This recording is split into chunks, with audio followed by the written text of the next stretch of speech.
What's your take on ascorbic acid as vitamin C? Here's my take on ascorbic acid in general. If you do the research, you will find out ascorbic acid by itself does not cure scurvy. Therefore, it is not actual vitamin C. If you want to source vitamin C, please source food-derived vitamin C, like vitamin C that actually comes from food. It's going to have all the synergistic cofactors and phytonutrients that you need for the body to recognize the nutrient for what it is and to actually be able to utilize it.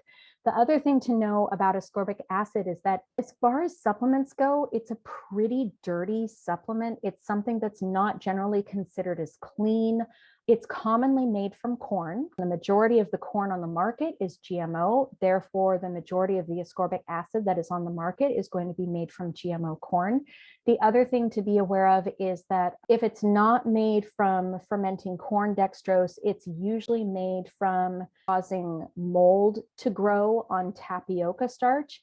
And the thing to know about tapioca starch is that unless it is organic, it is typically synthesized using GMO bacteria to make and grow the tapioca starch. So if you're not sourcing organic tapioca starch, once again, there is the GMO factor in there. The last thing to consider is that since ascorbic acid is created using a fermentation process, it is something that people who have histamine issues or histamine intolerance or histamine toxicity typically are not going to do well with ascorbic acid because it's made using a fermentation process. So those are all things to consider. I know that's a lot, but those are all things to consider when it comes to ascorbic acid. So my suggestion is just use food derived. Seriously, just use food derived.